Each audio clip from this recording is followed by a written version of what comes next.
What's going on, everybody? It's Cam back again with another film breakdown a little bit. One of my friends sent me today that Steve Spagnuolo has re-signed with the Kansas City Chiefs. I think that he's just as important a piece of that Kansas City puzzle as Pat, as Andy Reid, as Travis Kelce. He has done a phenomenal job of calling defenses and putting the Chiefs in a situation to win football games. So going to break down a couple of those clips. Before I get into that, I want to thank everybody. The support I got on my last video, I haven't dropped a video in like 2 years. So it was really cool to see the support. You know, a ton of comments on there of people who were stoked to see me back. So that was really, really cool. I'm excited to bring a little bit of football to people's lives, and I'll be putting out content as much as possible. But with all that being said, let's go ahead and dive into this video. And one of the things that I think Spagnuolo really excels in is his third down defense. So this game against the Dolphins, you know, I think people kind of threw it away as like a throwaway game for Miami because I think they were pretty banged up, and it was, you know, obviously freezing in Kansas City, but that shouldn't discount the fact that Spagnuolo did a great job with his defensive game plan. Miami went 1 for 12 on third down in this game. And the key to calling a good defense in the playoffs and really at any point, but it is your third down stuff. So Miami's been doing this all season, right? Where they're motioning a back out or they're motioning a receiver out to the flat, you know, kind of a way in a different way than what defenses are used to seeing. Kansas City does a really good job of communicating on this, passing everything off, and being able to shut Tua down on this early 3rd and 5. And again, this is all coaching in my eyes, you know, with Spagnuolo. And like we said with our Super Bowl breakdown a couple days ago, we know the Chiefs like to bring pressure on third down. So there's a little bit different of a call for them not bringing heat off the bat. So this back's motioning out to the flat. That's going to carry 32 out as well. We're also going to see this H, or their tight end. He's also working out to the flat. So now we have 2 flat presences. That's really weird for a defense, right? But you know Miami does this. They've done this all year. Chiefs do a really good job of communicating. He's going to take this first out. He's going to take that back. He's stayed with that. We're going to friction at the point here. And then I believe we have a safety here, but we also have Justin Reid working to wall off anything that comes across the field, which is exactly what they do, right? They friction with that point man. That's really important.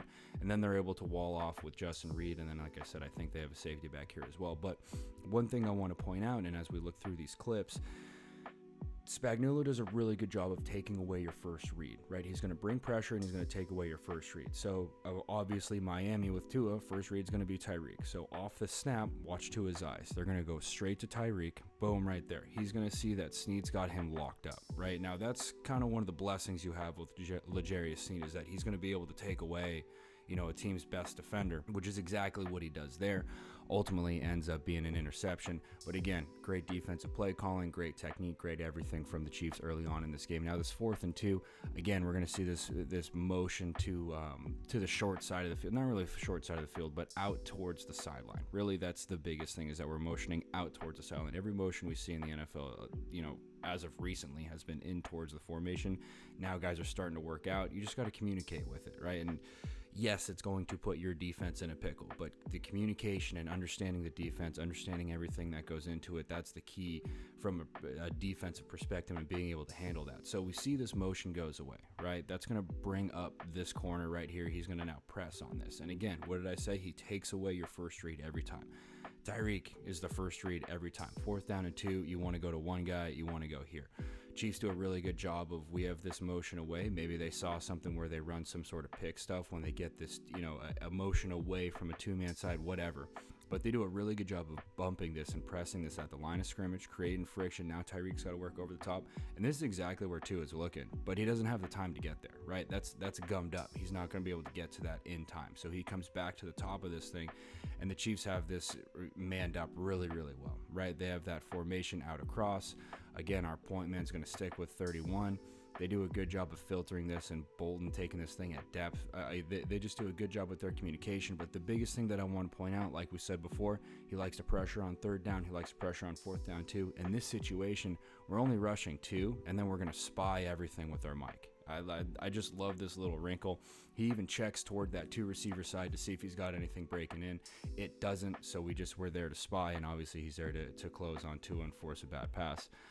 With this play right here, again, this is just their pass pro in 3rd and 5 again, right? We're only given a 4-man rush in this situation, but like I said, he's going to take away Tyreek. That's exactly what he did all game, and that's exactly what he does in this situation as well. Just in that Miami game, putting that Dolphins offense in a situation where they're constantly uncomfortable, right? And like I said, I know they're banged up, but they just did a really good job of taking away Tyreek, because Tyreek can blow a game up immediately. We've all seen him go for 150, 175 and completely dominate. Chiefs did a really good job of preventing that from happening. So moving on to this game against Buffalo, Buffalo's offense was a lot more successful. Buffalo had the most success, I think, offensively against the Chiefs in the playoffs than any other team. So with this play right here against the Bills, we see them again motioning a receiver out towards the sideline. Funky, again, for everybody to work with. But what I want to point out, 3rd and 8, and the Chiefs are kind of breaking tendency with this. They're not bringing a ton of heat, right? You can see they're only rushing 3. Willie Gay is coming up to look like he's going to pressure, and then he's going to drop off basically at the line of scrimmage, and he should be looking for any sort of crossers, or he's just looking to spy, because we all know 17 can break loose and turn this thing into 6 really, really quickly. So, but what I want to point out is the coverage at the top here. Chiefs did a really good job of inside the 10 against teams like this, where they almost play sort of like a street ball fashion of really bracketing everything up, right? So we're going to see off the snap, Bolton's one of the key guys in this coverage. He turns to look at number 3, right? So when they motion a guy across, have 3 receivers on this side of the field. Bolton's got to look for whoever number 3 becomes on this inside crosser. But what they do, and I think is what's really interesting, is the Chiefs do a good job, and really with their backers. Teams are running a lot of levels concepts right now where they're trying to high-low a backer and put him in a bind. So what they do with this is, as that motion comes across, it's going to push their nickel down to pressure into friction number 3, that point man, right? So he's coming down to friction now, right? Bolton, he's really looking for whatever the deep crosser is going to be, because he's going to end up really frictioning this and trying to create some sort of timing disruption as we get across, and then he bails out into a zone drop, right? So he ends up working across the field. Bolton's there to wall that thing off, and they do a good job just kind of umbrella-ing this thing, letting everything happen in front, and then being able to close and make a play on the ball. With this 3rd down and 8, this is classic Spagnuolo. He's bringing pressure right now. Again, just trying to get Josh Allen off his game, and when you bring pressure like this, though, I think it's important to notice that when you bring heat, quarterbacks are taught to hit your hot route right now, right? Which is exactly what they do. He's going to hit his hot to 10. It's going to be a throw to the flat, quick throw, and you got to rally and make a tackle. That's exactly what the Chiefs do. Chiefs are a very, very good tackling football team in the playoffs when it matters. And like that, to me, is coaching. That's discipline. That's all that stuff. That's everything that comes with keeping Spagnuolo as your defensive coordinator. Why would he leave? He's got no reason to leave. I mean, they've got everything set up in Kansas City right now to have sustained success for a long time. So moving on to this 3rd down and 5, again, nothing obscenely crazy with this. I just like what they do in terms of coverage, and like L'Jarius Sneed's just an absolute stud. He locks down this part of the field. The Bills are trying to kind of get Stephon Diggs into some space, I think, with this play call. They put him in the backfield, and they're going to float him out and have him sit right down in the flat right here. But what happens is Kansas City, and why I think this ball ends up going to the flat in that situation, is because I would imagine from the coaches, from the all 22, from the coaches film, I should say, this looks like the pressure side, right? So they're going to slide everything this way. But what they end up doing is they drop off this cat and they bring Bolton, right? So they bring him. This tackle has to slide down because he's working into that gap. And then we have basically a free release with 56 here. And one of the things that I like about this is that in that situation, right, if Diggs is playing in the backfield, you know that he's probably not in there to block.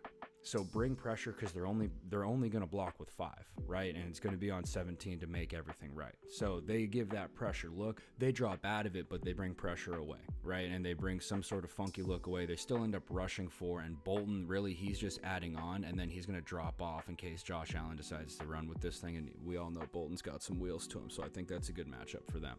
So on this 3rd down and 9, this was the play before Tyler Bass missed the field goal, right? So big play, obviously, in this football game. 3rd down, like we said before, Chiefs love to pressure, but they're breaking tendency a lot in this game. They're matched up at the bottom here. We all know that's going to be man. We got Bunch at the top. And again, the Chiefs just do a really good job of communicating, filtering this thing out. And this is, very popular in offenses. And really it has been for a while. And it's smart for it to be popular. You put a bunch of guys in this position right here, and you have to filter this thing out from the secondary perspective. So they pressure with their point man, and then they do a really good job. He's going to wall off 3 for anything coming underneath, and then they just bracket at the top with these two guys. So all that means is that whichever outbreaking route comes, he's going to take. Whichever vertical route comes, he's going to take. He's got safety help here if that thing breaks across. If it stems out, he's got to be the one to take that, right? That's all that happens, but it's a good job. They communicate, they get the job done. They force Josh Allen out of the pocket. But, one of the things that I do think is incredible about this is the pass rush, and the effort from the Chiefs defensive line is always there, especially in the playoffs. You got guys like Mike Pennell, who I remember when he was playing for New England a couple years ago, he signed with Kansas City on that first run, and he made an impact. Their interior defensive line, like, they just play hard. Karlaftis was a great draft pick from them. I think he's from Purdue. That dude's got an absolute motor on him. They just have high effort, high energy guys on the D-line. Those backers are athletic freaks, and now they have the secondary really to boot with all of that. Moving on to this AFC Championship game, this was a suffocating performance from the Kansas City Chiefs. They did a phenomenal job of getting Lamar, who, again, MVP of the league, not like he's a bad football player, very uncomfortable in a playoff one-game situation. Like that is high-level defensive coordinator, and a guy that you have to keep in the building. So with this early third down, like we saw in that game against the Bills, they gave a lot of pressure looks, but they dropped off. So this is the next week, going to the AFC Championship game. Ravens watched all that film. Now they're looking at this third down, and they're going, yeah, they might show it, but chances are they're going to drop off, right? If you pressure a guy like Lamar, one of two things is usually going to happen. You're either going to land, which is great, or he's going to break free and he's going to rip that thing for 50. So Chiefs and Spagnuolo basically say, you know what, screw it. If he beats us, he beats us. We're going to bring pressure. We want to force him into a bad passing situation, right? We want to force incompletions. We want to force him to get rid of that ball before he's comfortable.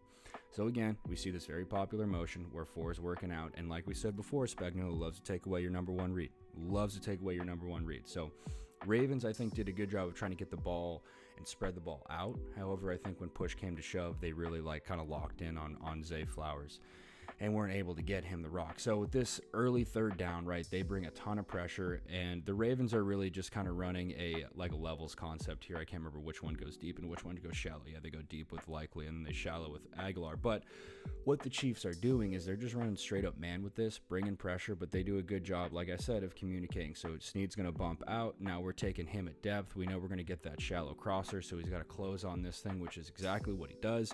Ball's where it should be, but I don't know if he drops it or if that was an actual pass deflection. But that was a good job from that safety of closing on that thing from depth. But again, you're forcing Lamar to be uncomfortable because you're bringing pressure. He's got to get rid of that ball now. If he hangs on for it for a little bit longer, maybe something opens up downfield.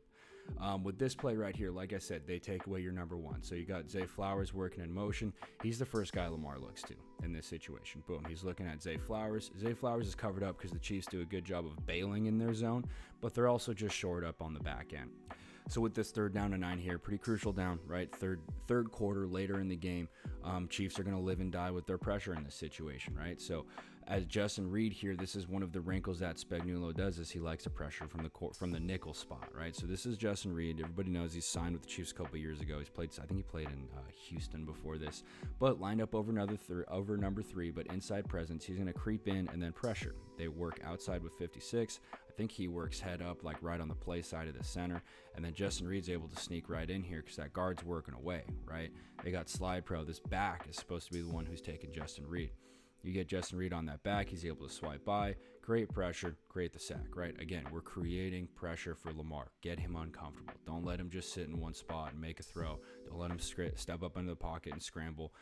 This is a really good job. So this right here to me is like great coaching, right? If you watch 98 on this play. As a defensive lineman, when you're playing a mobile quarterback and he's breaking downfield like that, you tell your D lineman, don't chase him here. You got to work flat down the line of scrimmage, which is exactly what 98 does, right? Instead of like seeing that and thinking, oh, I'm going to close, no, work flat down the line, because at some point you guys are going to meet and you should have guys behind you who are ready to make a play on that thing. But just good pursuit, good angles on that. It's like little things like that to me add up, and it's not necessarily that we don't give them the shine, because we do, but especially in like high pressure, high intensity situations like this, you're playing a road game against the Baltimore Ravens to go to the Super Bowl, right? And their technique, their discipline, everything is still there from Kansas City.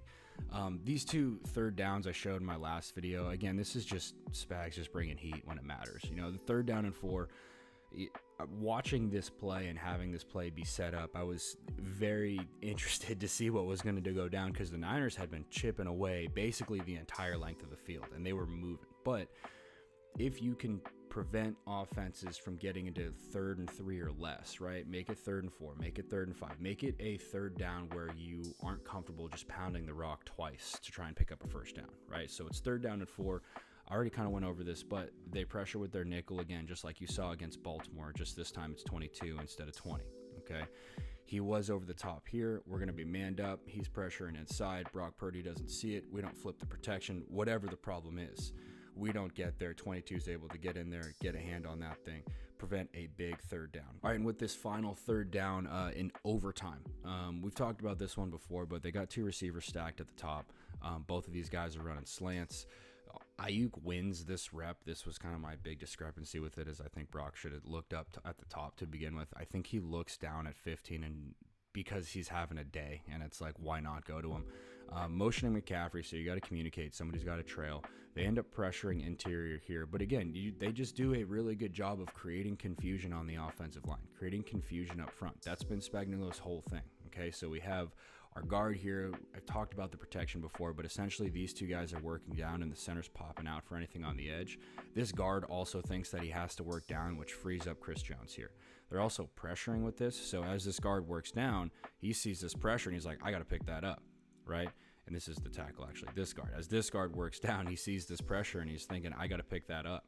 Tackle works out because tight end's chip releasing here. He's just blocking for a second, and then he's out to the flat. So tackle's got to be responsible for that end, and it frees up Chris Jones to get in and make a play and really turn the tide of this entire football game. So ultimately, when it comes down to it, man, Spagnuolo is just as important to the Kansas City Chiefs as Pat, as Andy Reid, as Travis Kelce. Spagnuolo is a phenomenal defensive coordinator. I think he does a great job with situational play calling. He's not afraid to bring pressure, and he's been a big reason why the Chiefs have been so successful recently. So anyway, I can't appreciate you guys enough.